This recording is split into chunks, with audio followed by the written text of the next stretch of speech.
Welcome everybody to another episode of Tips from My Garage. My name is Lisiate Tonga.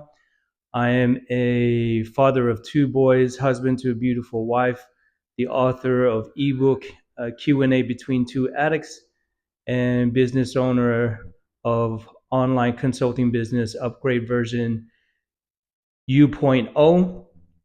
And today I wanted to talk to you about commitment.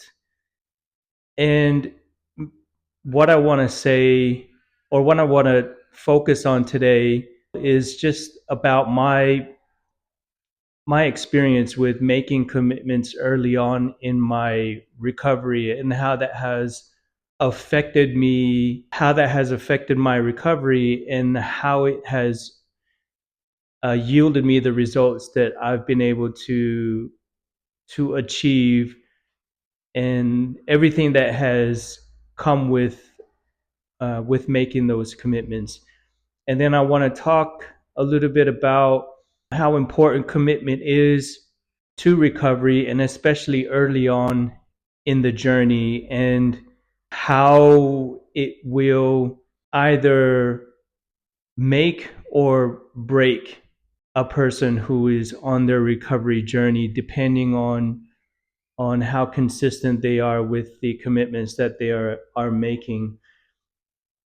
So I want to focus on, firstly, the two commitments that I made at the beginning of my journey. And I did make a lot of commitments, but there are two main commitments that I made early on in my journey that I believe are the biggest reasons for why I have been able to achieve the results that I have been. And those two commitments are, the first one is attending church on a regular basis. When I first made the commitment to go to church was before I actually took the leap of faith, because I knew that having a relationship with God was going to be the answer to all my problems. And the way that I was going to be able to do that was to go to church and put myself in an environment where I could regularly receive spiritual upliftment that would help me to steer myself into the right direction, and also, more importantly, to develop my relationship with my Heavenly Father and with Jesus Christ. When I took the leap of faith and I made the commitment, and I know that I've spoken about this a lot in the past. I remember when I was weighing things out, what I needed to do, and then coming to the realization that in order for me to get to where I wanted to go, I had to go back to church. And the job that I was in at the time didn't allow me to do that because I worked on Sundays. And so the only way that I could see myself going back to church would be to quit the job that I was in so that I could do that. And I didn't, at the time, I didn't have any idea of what other kind of work I could do. I was thinking about this for long periods of time, about how I could take the skills that I had honed in the sales industry, and I knew that what the skill sets that I did have would be able to translate into other industries. And but I just didn't know. I hadn't done anything about it yet. But what I needed to do, it was to leave the organization, the company that I was in, and to start going to church. And I didn't want to wait until I had all my ducks lined up in a row to be able to do that. And I don't know if I would have done things differently if I had it to do again, because I didn't have a job in hand and I hadn't done any research yet. And I was desperate at that time in my life. I was desperate for change, and I didn't want to prolong it any longer. I felt like I needed to make this switch, and I needed to take this leap of faith immediately instead of having to wait to find another job that I could start going into, and then make that sort of a seamless transition into another industry. And that is probably the smarter thing to do in hindsight. You really don't want to leave a job that you have without having something else to fall on or to lean on. But at that time, I was feeling the pinch. I was desperate. I wanted to I wanted to change things, and I wanted to do them immediately. And I felt that if I did take that leap of faith, that that would be the right decision, and that God would bless me for that decision wherever I was in my life at that time. I just figured, look, I'm not going to rely on the arm of the flesh or my logical thinking to get my way out of this. I was just going to rely wholeheartedly on my faith in that God would make things okay for me if I just made this change. And I made that change immediately. So on the Thursday night, I went in, I resigned from my company, and really that was the leap of faith. And it was really at that point that I had made that commitment to start going to church. And in my head, I was thinking, in order for this to be able to work for me, I not only have to go to church, but I have to make this a part of, I need to integrate this into my lifestyle. This has to be the way that my life is going to be, because I need to have consistency in order for this to be able to work. This wasn't going to be some sort of, let's just quit my job and then go to church on Sunday and then let's just see how things pan out. It was like, no, I'm taking the shot, I'm making the commitment, and I'm basically going to accept whatever the consequences are for this decision, and whatever it entails, because I'm going to stay the course.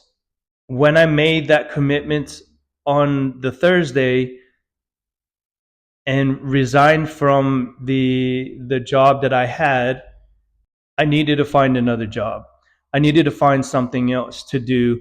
And so I spent the Friday and whatever days in between that I could, trying to find different industries that I would be able to use the skill sets that I had.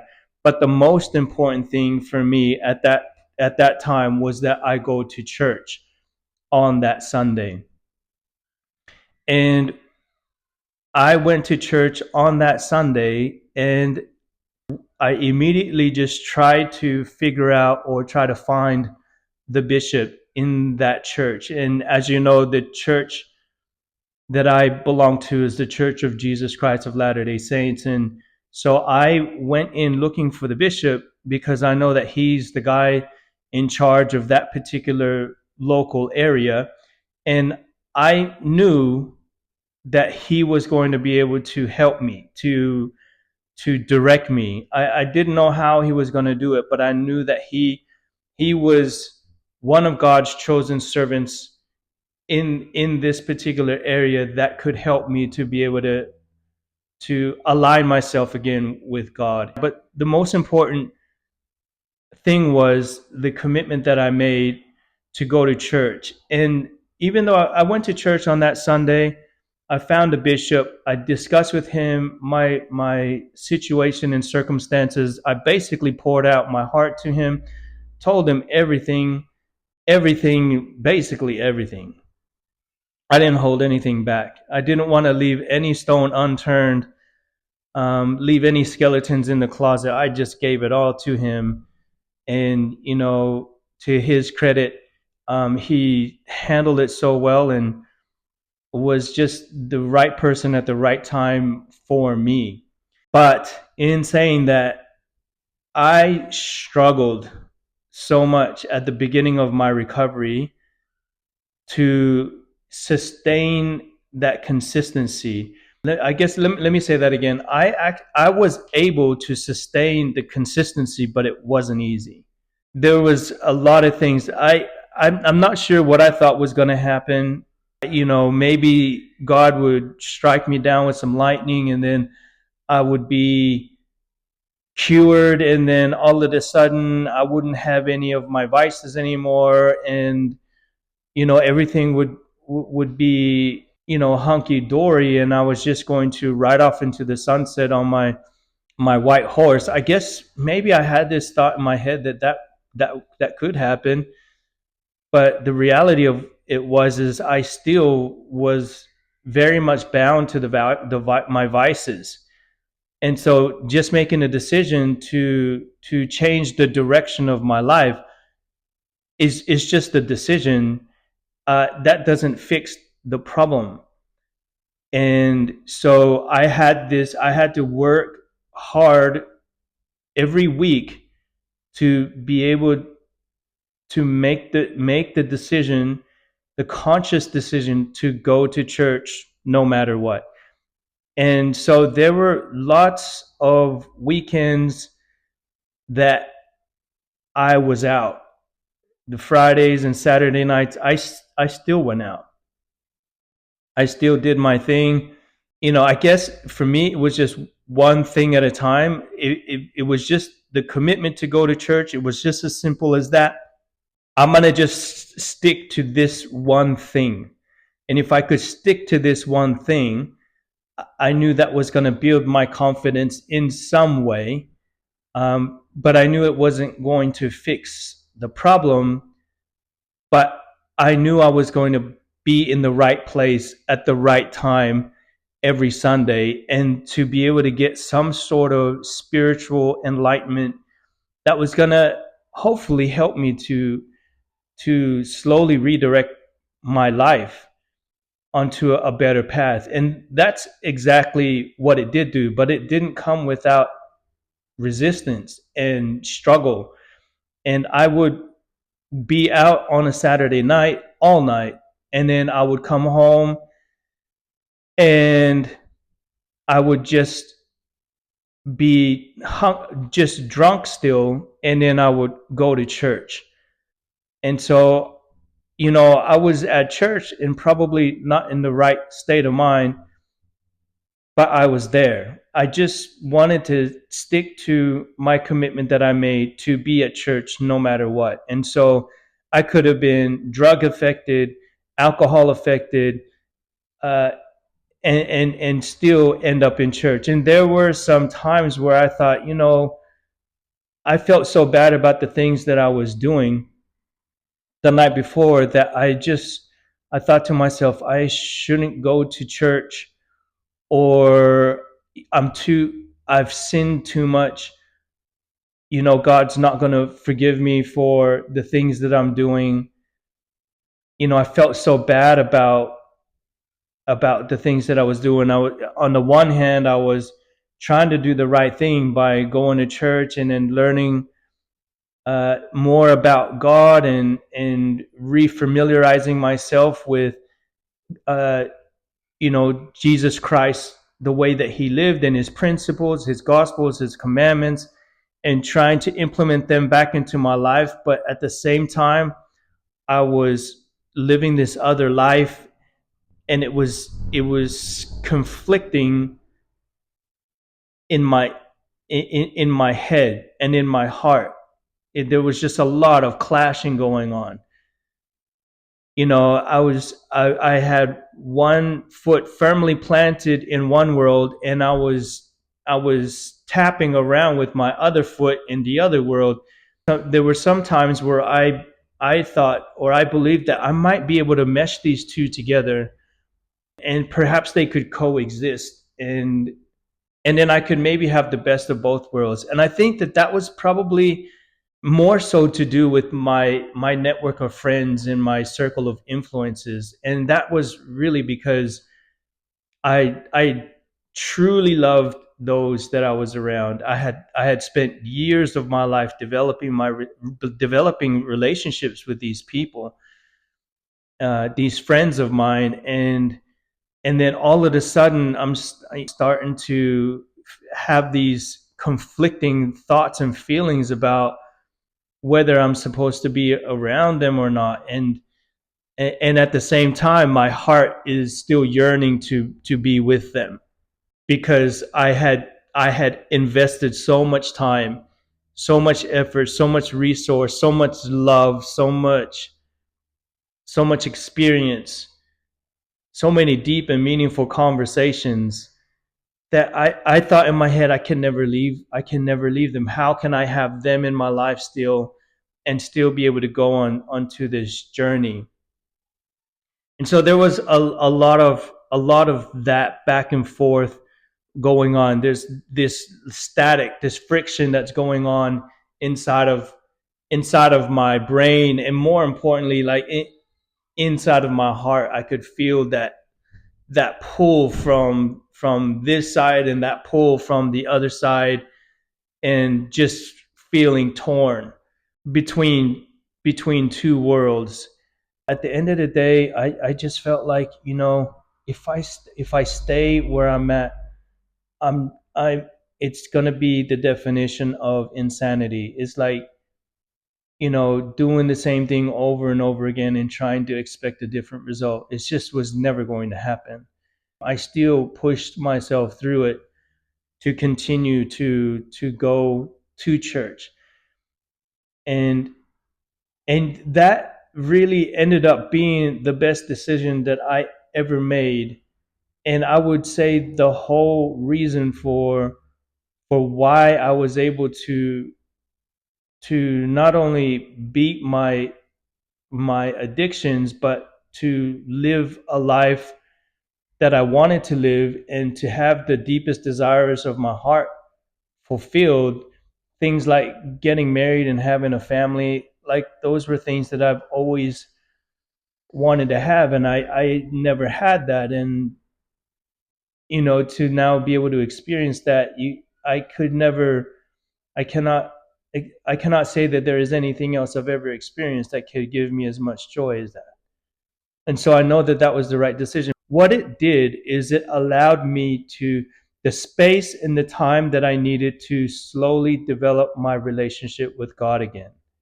And that was the main thing, the main reason why I was able to beat the vices that I had, and to move on with my life, and to separate myself from my old life and to start a new life. It was that relationship with God that I had developed.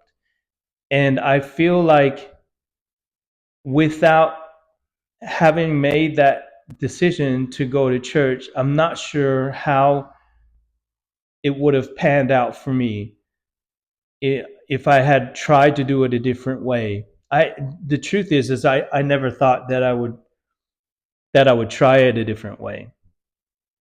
I always knew that this has to be the way that it's going to work for me. It's either this way or it's not going to be at all. And so that was the first commitment that I kept.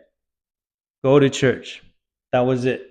The second commitment that I made was to attend the addiction recovery program. And so the LDS Church has an addiction recovery program, and it's called Hope and Healing. And basically, it's a 12-step process.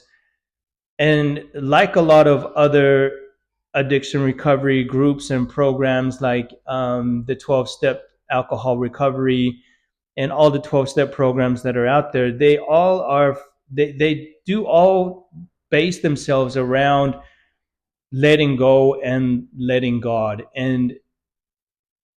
And so there is a higher power component to that 12-step recovery program. And it's absolutely correct and necessary for these groups to have a higher power to rely on as a necessary and a critical component of these addiction recovery programs. And so the church has its own uh, addiction recovery program called Hope and Healing now. And that was something that I attended whenever it was on. I'm not sure if it was weekly or if it was fortnightly or bi-weekly that we had these meetings, but I attended all of them. And they were great because they stepped it out for you. They outline what it is that you have to do to be able to make progress through your recovery journey. And one of the most important components of those group sessions is that you get to meet other people that are in similar type of situations with you. They're also struggling with some sort of an addiction of one thing or another, but you're surrounded by people who are not going to be judgmental, who are struggling with something, and so you feel empathy and compassion for them because you're basically in the same boat that they are, and you can share your experiences together, and you can edify each other, and you can support each other and build each other up. And I think that that's what's great about these social groups, sorry, these addiction recovery groups, is because they allow safe spaces for connection, for genuine connection, and it allows people to be vulnerable and to be themselves without judgment. And I think that that's a great space for people to be in, where they can feel comfortable with being able to come out and be open about the things that they struggle with and know that they're not going to be judged.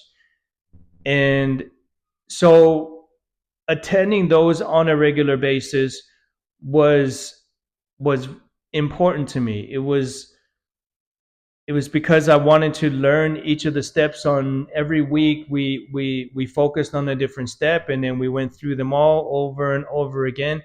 But you develop relationships with the people that are in these groups, and also with the facilitators, and they help you to understand and to learn how to implement these principles that these 12 steps have, and that help you to not just step it out methodically and go through the motions and the exercises and the tasks that you have to accomplish in order for you to be able to achieve recovery. But more importantly, it's that spiritual aspect of it, where, and especially with our church, where they place a heavy emphasis on the spirituality, and on Jesus Christ and his atonement being the focal point, the secret weapon, so to speak, that you'll be able to utilize to be able to overcome whatever vices it is that you struggle with. And I love that part about the addiction recovery program, is that you learned to develop a relationship with God and with Jesus Christ, and you get to better understand his plan for you individually, for me individually, and also better understand his love and his mercy for for all of his children. I know, well, for me personally, I fall short of the glory of God every single day. I require God's mercy in order for me to be able to continue to move on a day by day basis, because I need to repent a lot for the things that I do on a regular basis that aren't in line with what God wants me to do. And so I feel like everybody falls short of the glory of God, but I think it's more important to understand how merciful God is and how well he knows you and your individual struggles. And the best way to be able to know that is through developing your own personal relationship with God.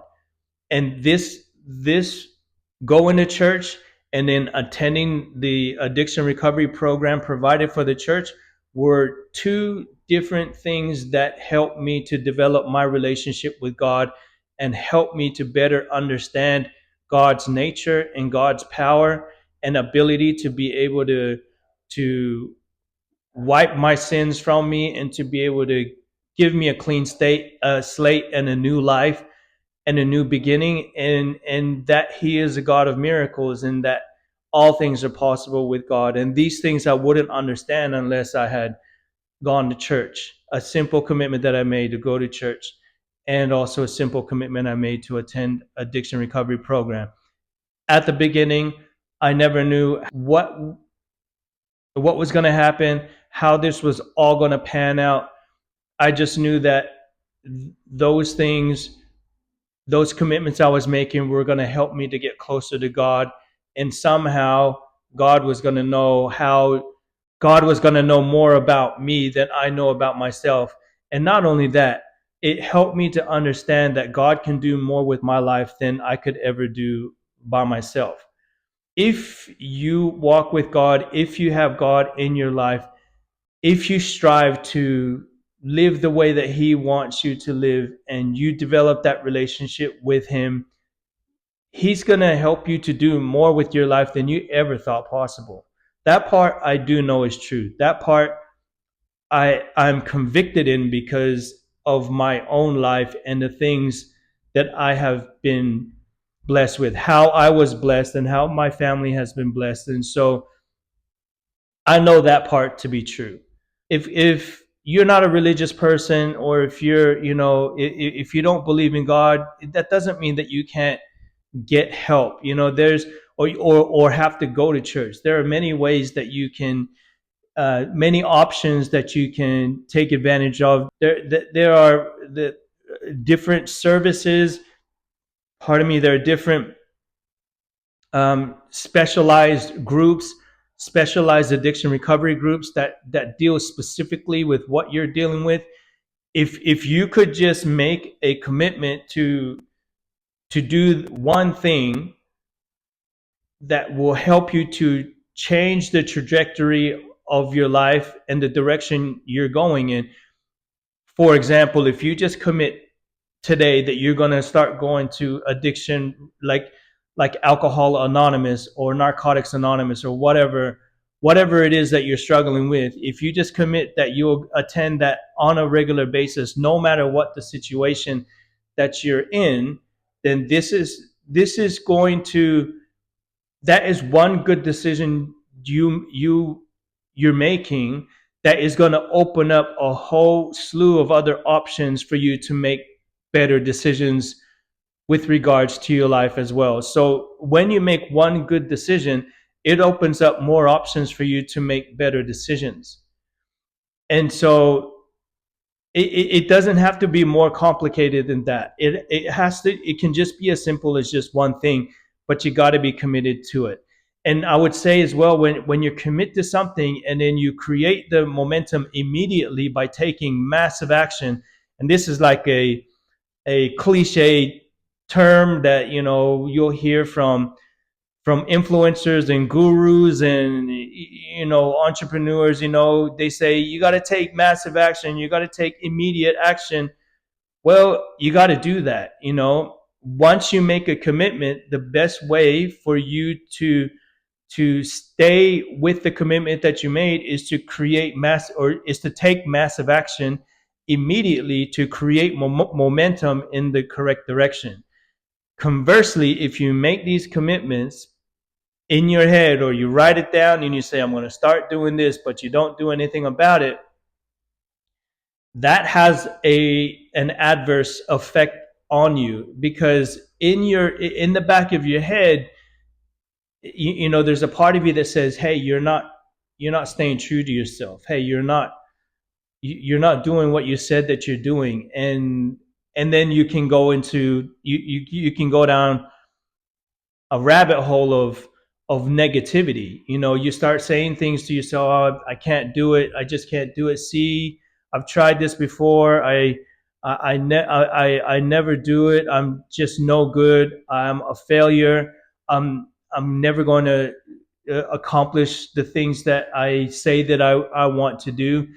And so that isn't going to be good for you. When you make a commitment, create momentum straight away by taking massive action, and then just stay consistent. But it can just be a simple thing, one thing, and then let that one thing turn into two things, and then three things, or what, however that plays out. But if you stay committed to one thing that's going to be good for your life, it will eventually open up doors for you to make better decisions and have better options for your life. That part is true. You just got to stick to you just got to stick to your guns and be committed no matter what, just to simple things. They can be small things. Go to, if you have a goal to go to the gym, at, go to the gym every single day, and then you don't do it, you skip, you go for 5 days straight, and then you stop going. That little thing in the back of your head starts to talk again, that little voice in there saying, hey, you're not staying true to yourself, you're lying to yourself, you're no good, you should stop doing what you're doing because you're never going to achieve it.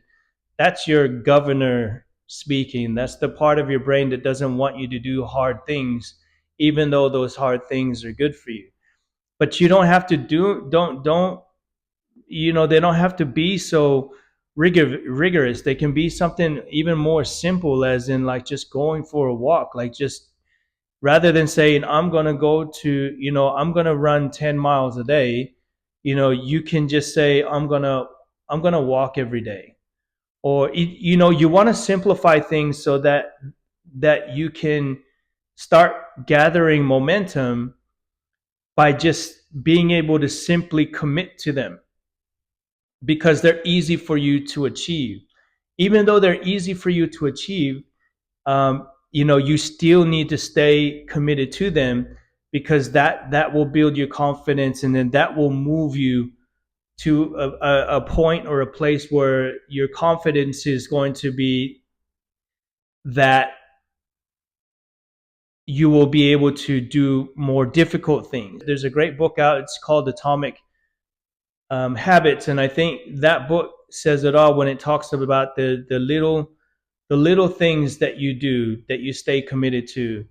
And if you can stay committed to the small and simple things, they will help you to move on to bigger and better things, um, because of the consistency that you've been able to maintain, and also because of the confidence that's built up inside of you. And so, whatever it is that you're dealing with, whether it's weight, alcohol, sex, anything that you're dealing with, you just want to start small. You start small, and then you can build yourself up. And I guess the last thing I wanted to make mention of is that, for those of you who are waiting for the right time to make a commitment, I want to save you the trouble and potentially a wasted life. There's never going to be a right time to do anything. But what I can tell you with certainty is that the longer you wait, the worse it's going to get, whatever it is. Don't wait until all your ducks are lined up before you take the shot. You're not, if you're in struggle town right now, then don't try and be a perfectionist by saying that, okay, I have to have this, and I've got to have this and this and this lined up in order for you to take the shot. Just take the shot. Just do something. you know Fumble your way through it. There's another book. It's called Ready, Fire, Aim. I really love this concept of Ready, Fire, Aim, because it's like you're not waiting for everything to line up. You know the direction that you want to go on. You take the shot, and then you just correct yourself as you go. And that's really how it should be. Don't wait for everything to be lined up, because if you wait until if you wait, you could just be waiting forever, and next thing you know, your life has been wasted, and or even worse. Depending on what your problem is. Like, if your problem is drugs and alcohol, The worst case scenario is that you will die if you don't get that under control, because there's only so much that your body's going to be able to handle. And so don't wait around for everything to be in the right place at the right time, for all your stars to line up before you take the shot. Just take the shot. Commit now and then correct yourself as you go along, and you're going to be in a different place than where you're at now. And you're better to be in a different place than in the place that you're in currently at the moment. And even if that place that you're in is not exactly in the right place that you thought you were going to be, it's still a different place, and you're still going to have another perspective. And that's the most important thing, is you're going to be able to see things from another perspective, and understand, okay, I'm in a different place than I was, but I'm not where I want to be. I'm over here, but I need to be over there. And then you can make that course correction and then continue on. But you need to be moving, and you can't move until you make commitments. And there's no better time than now to be able to do it, because it's never going to be a right time to do anything. If you can start small, commit to something, and stay that course, something's going to happen. Something good's going to happen, and it's going to allow you to do something better later on. And I know those things are true just because of my own experience with them. But don't make it complicated.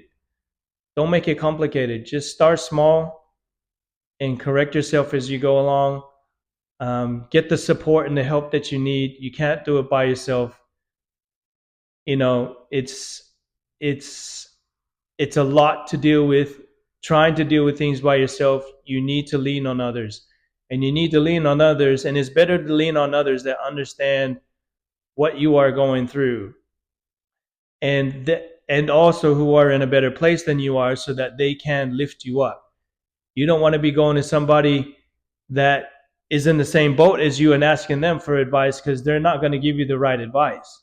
It's like asking somebody, one of your single friends who's been single forever, about marriage advice. You just wouldn't do that. Or at least I hope you wouldn't do something like that, because they don't have the experience to be able to give you the right information. So I hope this finds you well, and I'll see you next time.